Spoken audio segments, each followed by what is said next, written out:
Good morning. So today we're going to take it a step further in dividing a polynomial by a monomial. And first I want you to try this do now and then take a look at the brainstorm. So take a minute to do that. Alright, so taking a look at the do now, we need to divide 5x plus 35 divided by 5. So we divide each of our terms by that denominator of 5. And when we do that, 5 divided by 5 gives me 1. And then I'm left with that x. So just x plus 35 divided by 5 gives me 7. So x plus 7. Number 2, we have 12a to the 5th divided by 3a. Minus 3a, all divided by 3a. So we need to divide each of our terms. So 12a to the 5th divided by 3a to the 1st. Remember, there's that invisible 1 there. 12 divided by 3 gives me 4. a to the 5th divided by a to the 1st. I'm dividing, so I subtract my exponents. I get a to the 4th. And then minus 3a divided by 3a. Anything divided by itself, remember, cancels out and becomes a 1. So it becomes 4a to the 4th minus 1. So then you needed to brainstorm the next one. And if you thought that we were going to follow the same procedure, you were right. So we're going to follow the same procedure. So I need to take my first term and divide it by my denominator. So I have 6x to the 5th, y to the 4th, divided by 2x, y. And remember, each x and y have an invisible 1 as your exponent there. Then we need to take the second term. So it's a plus 8x to the 4th, y to the 3rd, divided by 2x to the 1st, y to the 1st. So then we're going to be following the same procedures here. So we're going to separate our coefficients and each of our variables. So I have 6 divided by 2 here. I have x to the 5th divided by x to the 1st. And then here I also have to separate my y's. I have y to the 4th divided by y to the 1st. Then I have plus. I need to do the same thing. I have 8 divided by 2. I have x to the 4th divided by x to the 1st. And then I have y to the 3rd divided by y to the 1st. So here when I divide, I have 6 divided by 2, which gives me 3. X to the 5th divided by x to the 1st. When I divide, I subtract my exponents. So that gives me x to the 5 minus 1, or x to the 4th. Y to the 4th divided by y to the 1st. I'm dividing, so that gives me y to the 4 minus 1, or y to the 3rd. Plus 8 divided by 2 is 4. X to the 4th divided by x to the 1st. I'm dividing, so I subtract my exponents. So I get 4 minus 1, which is x to the 3rd. Y to the 3rd divided by y to the 1st. I'm dividing, that gives me y to the 3 minus 1, or y to the 2nd. And there is my final answer. So here, for example 1, we're going to follow the same process that we have been doing. So I'm going to take 7x to the 4th, y to the 4th, and divide it by that xy in my denominator. Then I have a minus. I'm going to take that negative 9x cubed, y cubed, and divide it by my x, y. Now remember, x and y each have an invisible exponent of a 1. So then we need to separate. So here, my only number, I just have a 7 in my numerator.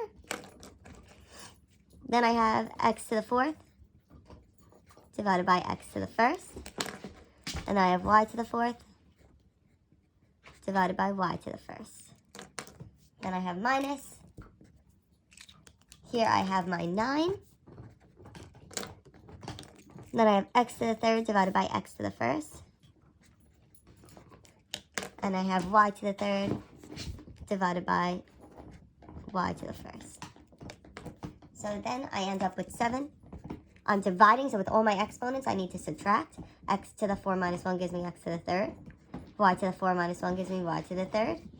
Minus 9. X to the 3 minus 1 gives me x to the 2nd. Y to the 3 minus 1 gives me y to the 2nd. And there's my answer. So now I want you guys to take a second and try 2 and 3 and pause this video. Okay, so if you take a look at example 2, we need to divide both of our terms by our denominator. So when you do that, 14 divided by 7 gives you 2. X to the 8 divided by x squared, you subtract your exponents, gives you x to the 6th. Y to the 7 divided by y squared gives you y to the 5th. Then minus 28 divided by 7 gives us a 4. X to the 5th divided by x squared gives us x to the 3rd. And y to the 4th divided by y squared gives me y squared. Number 3, same idea. So we end up dividing each of our terms by our denominator. 9 divided by 3 gives us 3.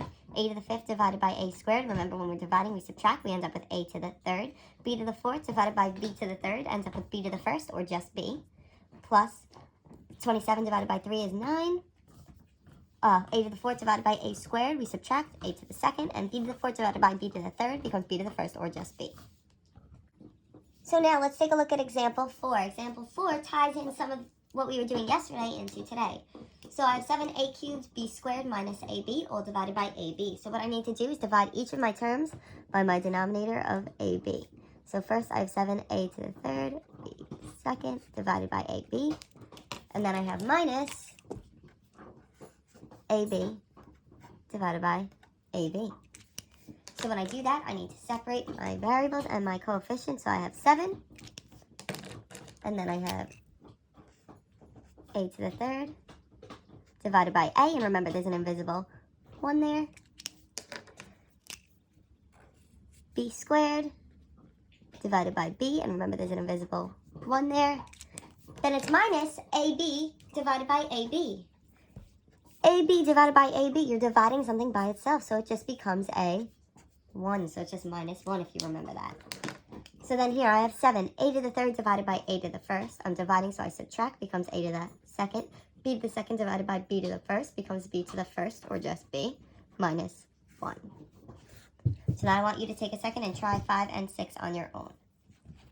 Okay, so here are the answers to examples 5 and 6. And notice in example 5, we had 3x squared y squared divided by 3x squared y squared. You divided something by itself, so that whole entire thing became a 1. So if you have any questions, please comment them on this video.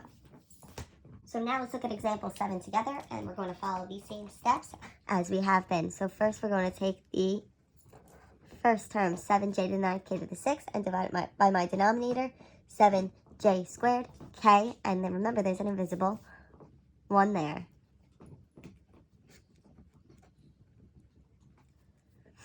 Then next I have minus, because there's that minus there, 14j to the 7th, k to the 4th, divided by 7j squared, k to the 1st. And then I have plus 21j squared, k squared, divided by 7j squared, k to the 1st. So then we need to separate each of our numbers, our coefficients with our variables. So I have 7 divided by 7, j to the 9th divided by j squared,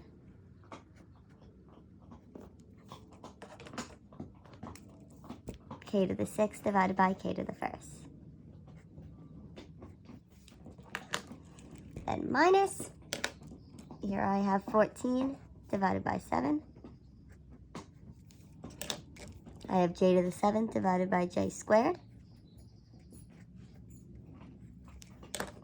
And then I have k to the 4th divided by k to the 1st. And then finally, plus, I have 21 divided by 7. I have j squared divided by j squared. And then I have k squared divided by k to the 1st. So then 7 divided by 7 gives me just 1, which I can or don't need to write. J to the 9th divided by j to the 2nd. Remember, we're subtracting, gives me j to the 7th. K to the 6th divided by k to the 1st gives me k to the 5th. Minus 14 divided by 7 is a 2. J to the 7th divided by j to the 2nd gives me j to the 5th. K to the 4th divided by k to the 1st gives me k to the 3rd. Then plus 21 divided by 7 is 3. J to the 2nd divided by j to the 2nd will just become a 1 because it's something divided by itself. So I don't even need to write that in there. And then I have k to the 2nd divided by k to the 1st. When I subtract, gives me just k. So now I want you to try examples 8 and 9. All right, so if you take a look at examples 7, 8, and 9, here are your answers to those. If you have any questions, please comment on this video.